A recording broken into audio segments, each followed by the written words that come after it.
We're back, baby. It's a charity stripe. Pitch your free throws because they're free. Joshua Fisher, Alexander Desopoulos, Nikki Snacks Kreider. And just when we think sports kind of hitting a lull, NBA Finals is done. Stanley Cup is over. Shout out to the Avalanche for winning the Stanley Cup. Nothing like playoff hockey, regular season hockey. I'm not going to sit here and pretend like I really love it, but playoff hockey can be really exciting. I went to a We went to a game. We went to a game. I was about to say, Nick and I went to a playoff hockey Kings game, and the Kings. My first hockey game ever. I forgot about that. That was super weird. That was so ridiculous. That was your first hockey game ever. It's a sick game to go I to. grew up in San Diego and Austin. Where would I have gone to a NHL game? I don't. That's a very valid point. Like you would have to take a trek to go to Los Angeles, or you have to take a trek to go to Dallas to go to a game. I've been to a San Diego Gulls game, which is minor league hockey, but that doesn't really count. No, I mean, Toss, did you go to a lot of Stars games growing up? Yeah. Okay. I mean, yeah. Because the Islanders are cheap. Same arena as the Mavs, so pretty frequent thing for people to do, to just go check out a game, watch the Stars. Mm-hmm. Yeah, it's Dallas. Stargazing. Yeah, that's they also. I don't know if they call it that, but they might. They don't, but they won a cup in '99, so that kind of that affects a fandom, right? Sure. And for the next 10 years, they remained relevant, and the next 22 years because they went to the Cup 2 years ago and lost to the Lightning during the COVID season. Yeah, it's very interesting. If you're like Nick, even like there was time like the Chargers were still kind of solid when you were like when we were in elementary school and middle school. They were great. Yeah, and then they went 14-2 one season. Yeah, they were great. I mean, they didn't. I'm saying they didn't win necessarily, but it's an interesting point that when you're young, if your team is good, it may be like a tertiary sport. Like obviously, we really cover baseball, basketball, and football, but a team like a hockey team, if your hockey team is good, like really good, it could really inform your fandom. Like growing up, the Islanders were kind of trash, and that was the team in Long Island. And I'm kind of, and I obviously I'm a Boston sports fan, and we got to go to the second segment, but I'm curious to see. Had the Islanders been good, if that would have changed anything. But I'm Joshua Fisher. It's Alexander Versopoulos, Nikki Snacks Kreider. We're the charity show. We'll be back in just a hot second. So 12:50 we'll go. So at the 3 minute, and then we'll go to 12:50. Stanley Kroenke won both, and he married into the money. It's crazy. Merry rich fellas. We're back once again. It's the charity show. I pitch your free throws because they're free. Joshua Fisher, Alexander Desopoulos, Nikki Snacks Kreider. Before we got on air, Nick was reading a tweet or a something that said Russell Westbrook has opted into his $47.1 million option. And he goes, you think? He said sources, Russell Westbrook to accept his $47.1 million option with Los Angeles Lakers. I mean, first of all, that would be one of the most egregious, like even if he left the Lakers and joined a team that was quote unquote in a better position to contend. And quite frankly, I'm very curious to see what AD, LeBron, and Russ can do in a fully healthy season. I don't know if we'll get that necessarily with a retooled roster. I don't know if we'll get that necessarily. But it would have been so egregious had Russell Westbrook, and I'm all for guys trying to win, but had Russell Westbrook join a quote-unquote team that was in a better position, like let's say this would never happen in a million years because he's from LA, but like had he spurned the Lakers, given up the 47 and taken like a veteran's minimum or like, like a $7 or $8 million salary, like a massive pay cut to go play on a 1-year deal with the Bucks or something like that. That would have been, even then at that point, as a guy who wants players to win and I love when players sacrifice a little bit to go win a championship. I would have been like, that would have been the dumbest thing of all time if he rejected that qualifying offer of $47.1 million. It's too much money. I'm even almost feeling that for Bradley Beal, who I think in multiple shows recently we've said is not a top 20 player. consistently. Like he's been in the top 25 conversation for sure, as most recent as 2 years ago. But last year he wasn't, and he's not consistently in the mix. He's probably in that 25 to 35 range, especially with all the young talent coming up. But he's going to be the highest paid player, one of the highest paid players in the NBA this upcoming season after he opts out and then signs that 5-year, $250 million deal with the Washington Wizards. And he realistically is not going to win a championship there. Yeah, it's different for Russ because he's on the Lakers, so there could be a lot worse circumstances where he could have been, staying in OKC or staying in New Orleans or Sacramento and like getting that type of money and having no chance whatsoever at winning a ring, opposed to actually still being on the Lakers. Like, yes, they were trash last season, but you still have LeBron, you still have AD. Yeah. I mean, at least the good thing about being in Oklahoma City is you could hide if things aren't going well. Like you can't do that in Los Angeles, as we continue to see. He's always one of the main talking points in the media. Skip Bayless is about to go ringside with him and go 10 rounds. Like, I don't know why Skip Bayless is being such a bully in that kind of way, because I feel like Russell's had enough heat on him this past season, but he's definitely still in the limelight. Of course, he's not going to opt out of that, but we almost saw Kyrie Irving. At least there are rumors that he was going to opt out of his, whatever it is, $37-38 million contract and take a mid-level exception to go play for the Lakers for $5 million. So I think Kyrie's an enigma though. Like he's just, you can't really like compare him to any player in the NBA because like his mind works differently than everyone else, I feel like. I'm not comparing players. I'm comparing the money, because it's $10 million less, but it's still 7 times more than what the mid-level exception is. I mean, that would have been not surprising because it's Kyrie, as you're saying, and he is an enigma, but we all would have been like, well, but why? Why are you doing that? Like, we get it. You're doing it to pursue a championship, but at a certain point, you can't leave $30 million on the table. I know they've both made a ton of money in their careers, but even still, like that's so much money, especially for two guys where who knows how many more years they're actually going to make that much money, right? We don't know.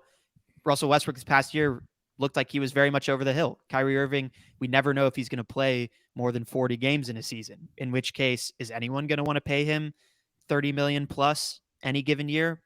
Who knows? I mean, people are already saying that the deal that the prospective deal that Harden is going to get, they're going to try and restructure for like a 2-year or a 3-year contract to keep him in Philly.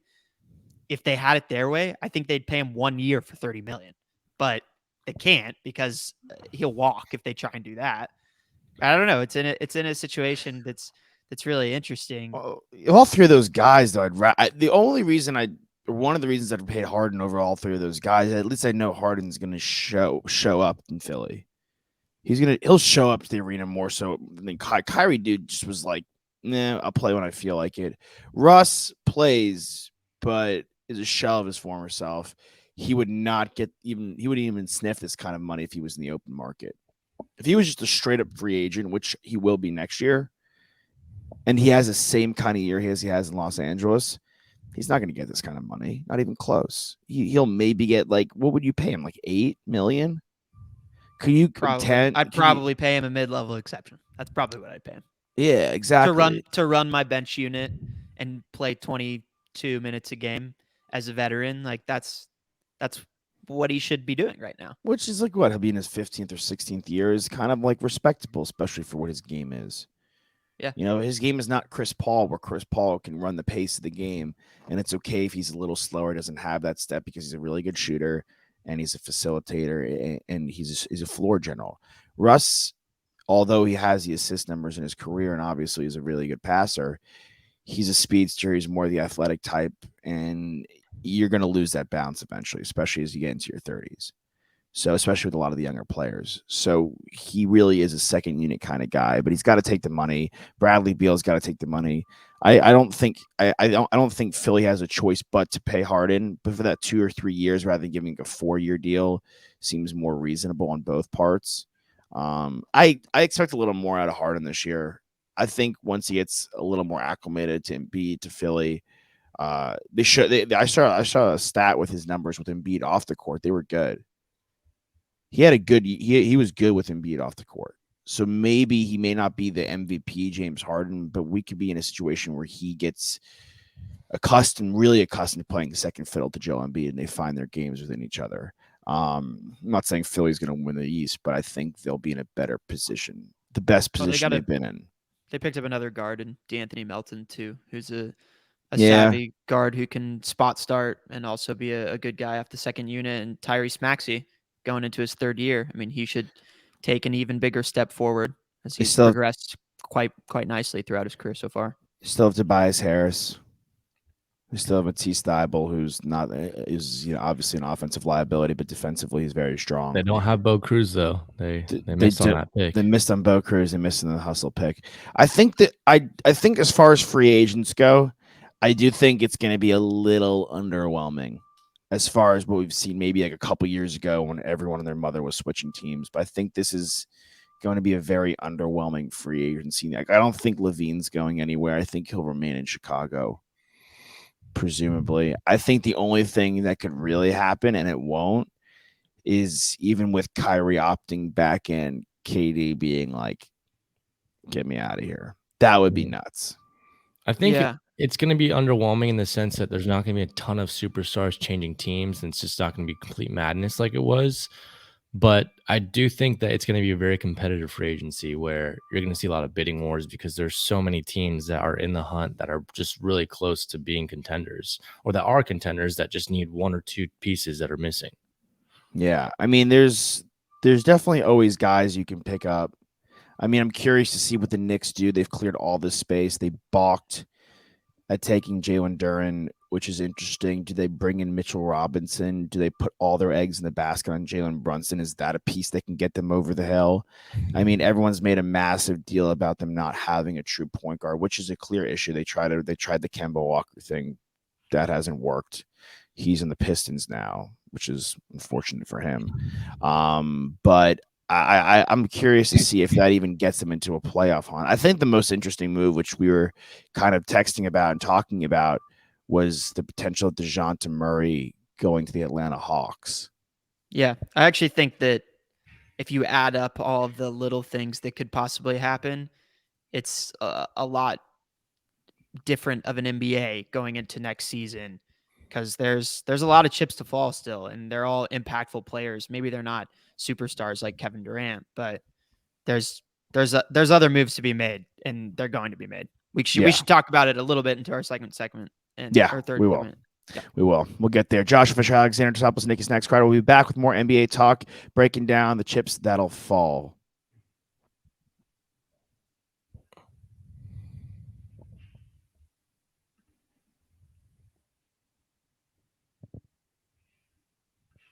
Full list up, guys.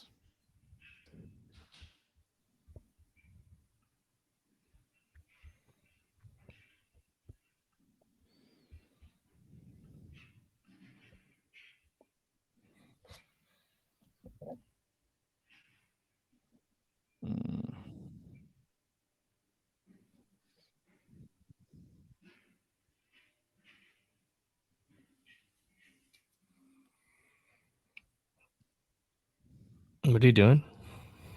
I was just getting the full list to see who's available. I was curious. I didn't want to miss anybody. Yeah. Cool. All right. So 25-40, we're done right here.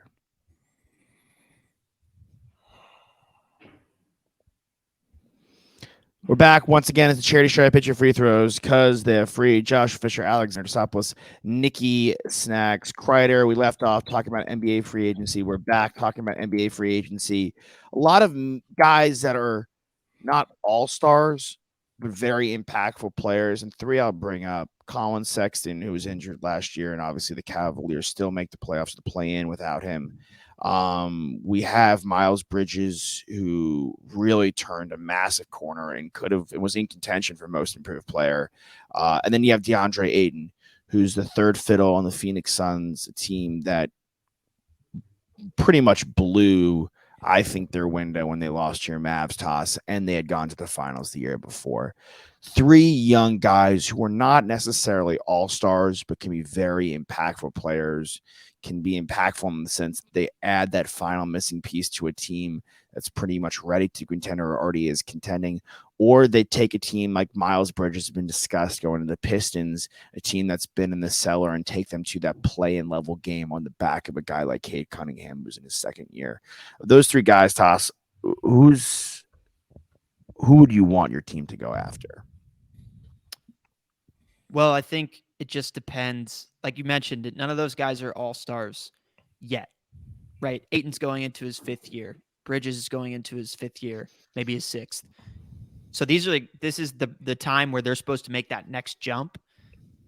I really, for what Ayton does positionally, I mean, if you broke it down, no, he wasn't an all-star, but at certain points, I mean, he was almost in contention to be an all-NBA player just because he plays the center position, and there's not that many guys, right? You probably see he's 5th right now, just based off of what the injuries were, with Embiid and Jokic, Gobert, Bam. We'll throw Cat in there, so he was 6th, right? So he's close. I think adding him on the Pistons, already a young core, and he can step in and kind of be that cornerstone from the big position, and not having to put too much pressure on Duren, who in a lot of ways is a lot like DeAndre Ayton, where they both are getting the kind of like baby Dwight comparison coming out of college. They're both incredibly athletic. They can defend the rim well. They can catch lobs. They're a beast on the boards. I like him in Detroit. They certainly have the space to sign him. The Hornets is an interesting move, but they went and got Mark Williams in the draft, so I don't think they'll necessarily be going after him because they still have Mason Plumlee there. Bridges is a wing, so I think he impacts a team because there's plenty of teams out there that need a wing, especially a starting guy. It's just a matter of how much you're willing to pay him, and it was floated that the Hornets were initially considering paying him a max. He's not a max level player. Of course, the cap's going to go up in a couple of years, so that affects how we look at guys right now. But they came out and said, I think yesterday, that they're not willing to pay him the max, which I think is the right move.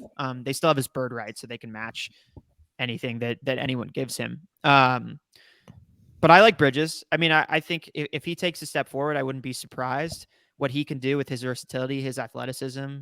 He added an impressive jump shot, but I think he also had the benefit of playing with LaMelo Ball, who's one of the better playmakers in the NBA. So if he went on to a team where he was the primary scorer, I don't know what that would look like, or even a secondary scorer. A lot of his buckets were kind of gifted to him on the Hornets. So maybe he'd have kind of like a Jeremy Grant when he went to Detroit Bloom situation, but no one else played on that Detroit team with Jeremy Grant. So he basically got every single touch and every look that he wanted. And I think Miles Bridges is more better suited as like a Mikal Bridges type of guy, where he's kind of a scheme fit and he does exactly what he needs to do. He mops up on the offensive glass. He hits nice, spot up threes. He can pick and roll. He can pick and pop, at the wing position, which is pretty unique. He's a pretty savvy defender because of his length. He's just like he's kind of like a B+ overall at like everything.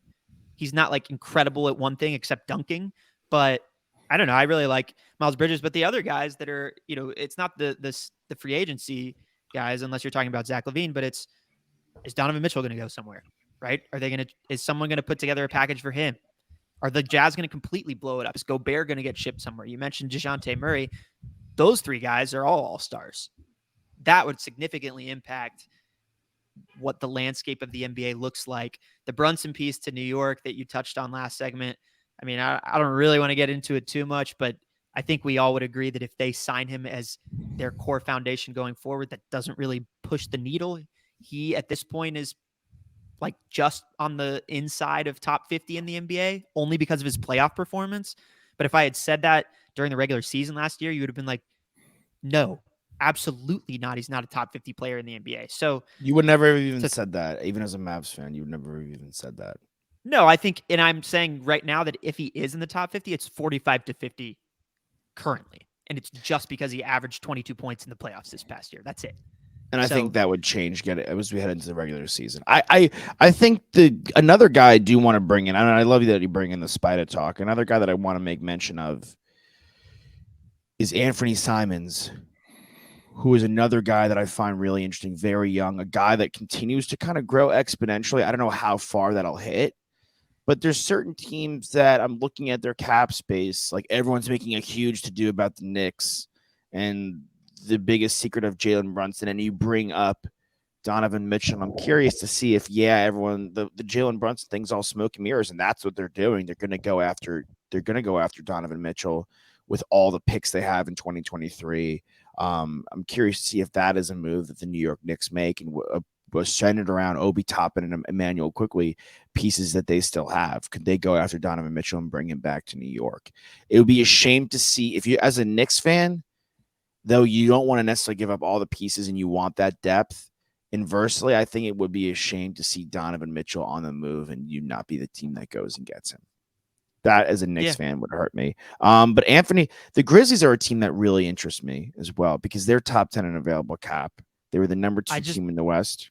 I just don't think they're going to shake up their core. But I mean, they could go after a guy like TJ Warren, who's also available. And 2 years ago in the bubble looked like the best player in the NBA.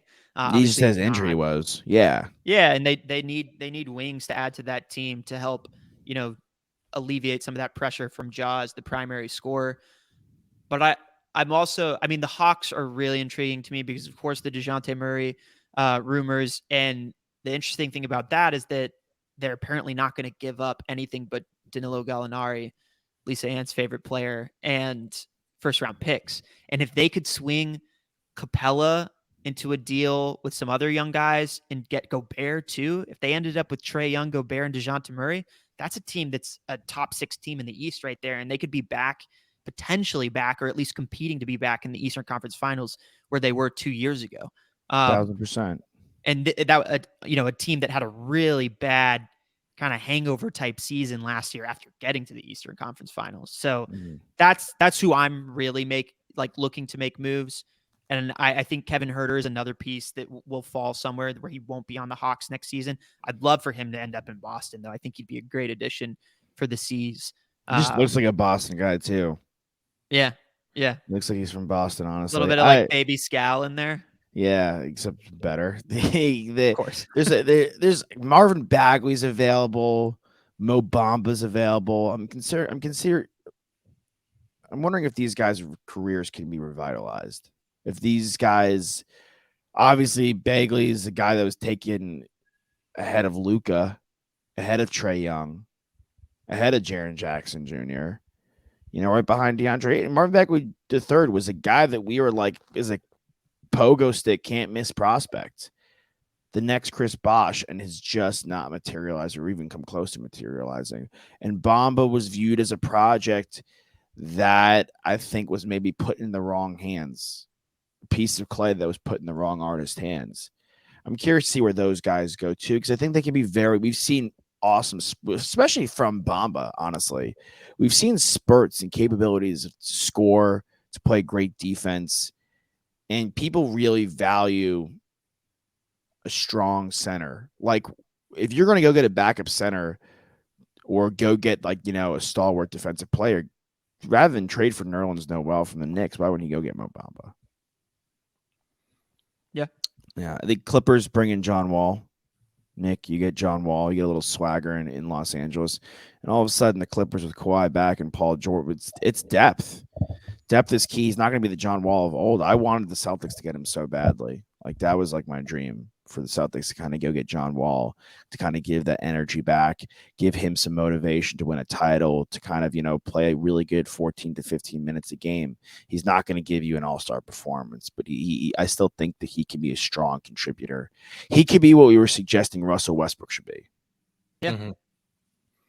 That's how I feel. Nick? Are you I mean, initially I did not because, I think he's a little old and injury prone over the hill. But, I mean, you guys are the NBA experts, so I'll take your word on it. I would say this could be a move that they could still do, but I'd rather go get a big man. They need someone, they need some more size. And, last season, of course, was disappointing, but they didn't have Paul George for a lot of the season. And they didn't have Kawhi for any of the season. So curious to see them play both at full health and see what we exactly need. But I think a big man is something that really needs to happen. Yeah, they were the team that was going for Nerlens Noel, by the way. which is kind of caters to your point. I look at their roster and it's like John Wall, Reggie Jackson, Norman Powell, Zubac, Kawhi, Paul George, Terrence Mann, Morris, Kennard, if they can re-sign him, BJ Boston Jr., who had flashes last year. That's a good roster. And then I think the key piece is re-signing Batum is going to be huge for them. Now that they've brought in Wall, they got to be able to keep Batum around because he's such a valuable piece defensively as a guy who can guard like 2 through 4 and hit threes. But I really like that roster. Yeah, I hope their odds get better. Their odds are like not tasty enough, but if their odds get a little better with some other teams making moves and they kind of get overshadowed in this free agency, they're a really good team to bet on at betonline.ag. Go to betonline.ag today. Use the promo code BELIEVE, get 50% off your welcome bonus. Maybe you take the Clippers. Who knows? Josh Fisher, Alexander Tosopoulos, Nicky Snacks Crider. Don't move the dial. We'll be right back.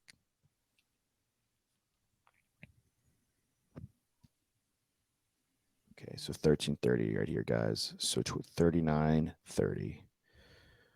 We're back once again. It's a charity stripe. Pitch your free throws because they're free. Josh Fisher, Alexander Tosopoulos, Nicky Snacks Crider. Gentlemen, today begins the hearing that'll decide the fate for Deshaun Watson, Browns QB. More allegations have come to light. He's settled some in court. He's not going to go to jail, it looks like. I think that's been settled, made apparent. But the NFL still has to decide their punishment on him. With the climate in America, with what we know about the NFL being very protective over its female fans, whether it be in the interest of females or really just quite honestly in the best interest of the NFL, either way, they're very protective of these situations. Deshaun Watson is facing a lengthy suspension. They've made it no secret that the minimum they're going after is 1 full season. One option is the indefinite suspension. We saw Trevor Bauer get 2 years from the MLB after missing pretty much 2/3 of a season, half of a season last year. And with no court hearing. He still hasn't been in court yet. Yes. So Deshaun Watson looks like he won't be playing football in 2022. And maybe not in 2023 or part of 2023. Well, we heard from a former NFL executive on the entertainment side, a former NFL producer, say that he thinks Deshaun may never play football again. Yeah. Or he said he wouldn't be surprised. I don't know what the contract looks like as far as like, hey, like, is there an out where like you have to pay this back? Like if you don't pay and this doesn't come to fruition, like stuff that maybe we're not made aware of. But you still have to give the 3-round. The picks are done. Yeah, that's what I was gonna say. The money thing is probably the least of their concerns. It's the fact that they traded away all their draft capital to go out and get him. Is this not the dumbest thing you've ever seen? Dude, I'm really. Are you surprised? It's the Cleveland Browns. I really can't understand. I just can't understand it. I really don't think Baker Mayfield that much of a problem that you had to give up all of this draft capital to go get a guy who you didn't know was going to even play? Behind closed doors, though, I mean, Baker must have been very adamant that he didn't want to play for them anymore. He was done, right? And I'm sure he still is. He probably thinks to himself, like, great, you went and got Deshaun for me. Oh, you want me back now? Nope. He's not going to play for them next year. There's no way they're able to amend that. The Seahawks accidentally put up a Baker Mayfield jersey for sale. They should go out and get him. I think they're gonna. I think that was a leak. I think they'll have Baker Mayfield in the next 24 to 48 hours for like a 5th or 6th round pick. Yeah, or do what you said and try to go get Jimmy G. The Browns should do that. Yep. The Browns should go get Garoppolo for a third. Like, I mean, if you want to contend and you've already gone down the rabbit hole of giving up as much draft capital as you can, to quote unquote stay relevant. I mean, the only defensible way you can say this is that they looked at their quarterback situation. They looked at their team and they said, okay, with Baker Mayfield, where do we rank in the AFC North alone, quarterback-wise. Third. We don't know how Kenny Pickett's going to be, so third. Definitely behind Lamar and definitely behind the kid that just went to the Super Bowl. Team-wise, if you remove the quarterback position, where are we at? Defense has some strong players. They have a great offensive line. They have the best running back duo in the NFL, without question. You have Amari Cooper. They put their eggs in the basket on Njoku, but he's been solid. You have a lot of talent on your roster. They've drafted pretty well the last few years. You have a lot of talent on your roster, and you've brought these guys in. They got to win now, though. Exactly. So that's the only way I could say, understand them saying, okay, if we have Deshaun Watson, he's fully healthy. From a quarterback standpoint, you might take Deshaun Watson at least in the same tier as those other two guys. Maybe ahead, maybe behind, but at least in the same tier of player. From a pure talent standpoint, Deshaun Watson's, if he played last year, none of this happened, we'd be viewing Deshaun Watson in the same talent pool as Lamar, as Joe Burrow. So Right. the only football sense you could kind of make of this is like, all right, we're going to go get a guy that actually takes our roster, which is compete now. Our roster is good enough that we're not going to have a top 10 pick next year. So a guy like Bryce Young, a guy like CJ Stroud, if one of the Kentucky kid, if the Miami kid, if they pop off, if they're the guy, or you know what, maybe they're not, and maybe it just is a 2-horse race with CJ Stroud and Bryce Young, and there's really no viable quarterback outside of those two to get, and the team's picking at, what if it's the Lions picking at the top? What if it is the Texans picking at the top, and they're going to take one of those two guys, and you're the Cleveland Browns, and you're going to be in a position anyway where you need a new quarterback, and you want to get one of those two guys because your roster can't contend, and you don't want to miss out on a superstar quarterback, and you still would have had to give up those 3 picks like the Niners did. Like the Niners still have to go give up those 3 picks. So maybe you felt from a football standpoint, like, okay, I'm going to have to maybe do this anyway for a younger guy. Let me go take a gamble and go get the proven guy who, has all these allegations, but it seems like he's settling them in court. He's not going to go to jail, and maybe we can get away with a 5 or 6 game suspension. But clearly they bet wrong.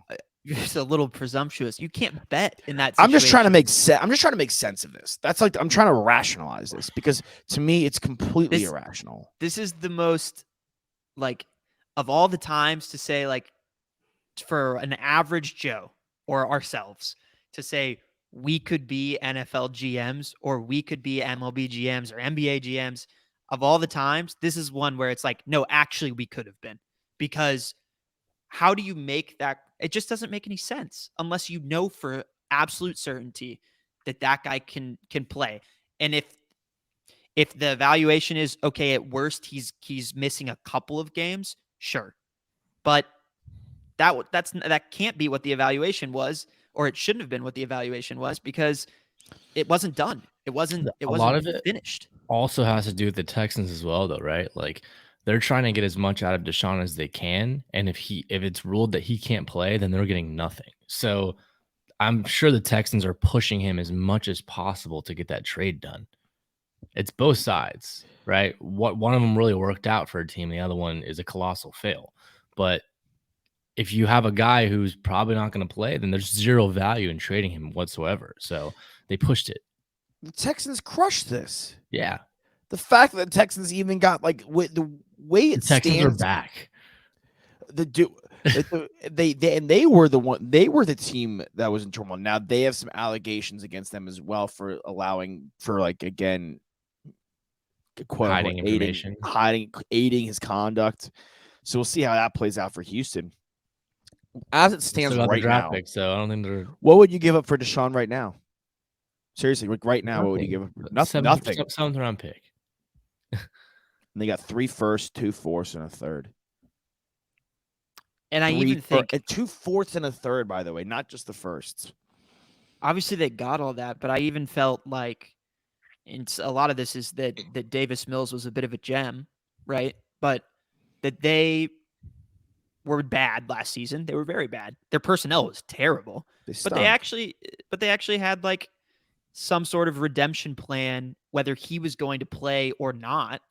And they had a trajectory. And yes, it's complete rebuild, but, like, they were moving on without him either way. And I think that, at least to me, from, like, a franchise standpoint, it was pretty clear that was the case. right? That they were heading in a new direction, and I'm not surprised given the information that we now know. But I looked up how many guys in the NFL history have had lifetime bans, and there's only 3. And 2 of them were because of bribes, and 1 was because a guy was suspended indefinitely after being convicted of multiple crimes, including conspiracy to murder his pregnant girlfriend. Does Aaron Hernandez count? He's not on. No, he doesn't. But make it 4. Here's the thing, though. There are guys that have not That's what I received thought. lifetime bans that never played again. Ray Rice, Colin Kaepernick. Yeah, there's a lifetime ban without really receiving the lifetime ban. But those guys are different. I still think both those quarterback, both Kaepernick and Ray Rice, their best playing days were behind them. Ray Rice's last year, he was not good that he played. Colin Kaepernick stunk stunk. And Warren Sapp came out and said that it was one of the worst workouts apparently he's ever seen. The Raiders The most workout. recent one? Yes. Yeah, well, of course. I mean, Kaepernick was just like not the guy great. hasn't played in like 6 or 7 years. Yeah, I mean it's now at this point though it's moot. It didn't cross fast enough. But the Deshaun Watson situation, I just like if you're the Cleveland Browns and you're the general manager that pulled this trigger, if you're the head coach that was a part of this situation, quite frankly, if you're the owner that okayed this, like, I don't necessarily know how you can call for an owner's head. You really can't because, like, they've been calling for Dan Snyder's head for God knows how long, and he's been evading the chopping block for the same length of time. I would be up in arms. I would want a forced sale. I would want the GM. The GM should be fired. If he's suspended indefinitely, GM should be fired on the spot. On the spot, because you're right, Toss. All the times the average Joes, the couch coaches, the shower GMs, like the toilet bowl presidents of personnel have come out of the woodworks and be like, I can make a better move. Yeah, I could have handled the situation better, 1,000%. And of course, all of us could have. Of course, the Texans are pushing it as they should have been, Mm. but ultimately the Browns still had to say yes. They had to say, yes, we will do that deal. And they did. I mean, I could think of I could think of millions of people that would make. There are people that have been dead for 150 years that would have made a better decision than the Cleveland Browns. Now at this point, they're just dirt. Like, what a piss poor representation. First of all, you're the GM of the Browns. You're like you're the front office of the Browns, and you've worked your whole careers to get to this point. And this is the move you go and this is the hill you're going to die on. What a sad situation from that standpoint. Like, completely pathetic. Like, this is like you might as well tanked and got the same player pretty much next year's draft and Bryce Young. Yeah, like go get CJ Stroud, go get Bryce Young, whoever. Pick your poison, like you're saying. Like, you might as well have tanked. You really might as well have tanked. Or use those draft picks that you traded to trade down. Yeah. To go straight up. In a time in the AFC North with the Bengals and Ravens have never looked better collectively. Those two teams, like together, they're powerhouses right now. Why would you not go and trade a third round pick if you really wanted a different quarterback or wanted that quarterback competition for Jimmy Garoppolo? I really don't understand how that was not the feasible option. How was that not option number one? All the guy did to get to the Super Bowl is throw 7 passes and hand the ball off, which is all you have to do with this. And that was with Raheem Mostert, who, like, after the year after, like, Toss and I took him in fantasy as our RB1. Yeah, no legs. Like a bunch of jamokes, dude. Like this, they have Chubb and you have Hunt. I mean, this is one of the all-time. It's going to go down as the worst in the Ricky Williams, Herschel Walker, worse than all of these trades combined, honestly, because it's just for everything involved in it is so pathetic. We'll close up shop in just a bit. Josh Fisher, Alexander Desopoulos, Nicky Snacks, Kreider. Thank God we're not the Cleveland Browns. You want to do Sonos? Yes.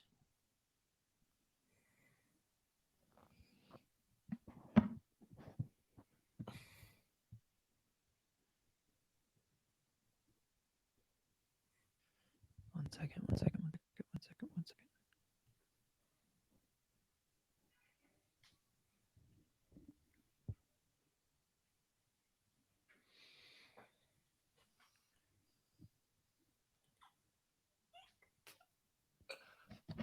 You literally the tweet was an epic snipe to us. It's really gotten so much love. It's a good one. What tweet? He's a 10, but he's got a hat wall. Tracy Sandler likes the hat wall. She backs you up. Should I just what time are we doing this last segment? Should I just start it with the ad and then Yeah, it's 250. So we'll go at 41 till 43:50. You could just lead us in with it.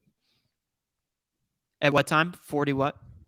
41? 41, and then we'll go to 43:50. Yeah, you can just lead us in with it. Okay. Cool.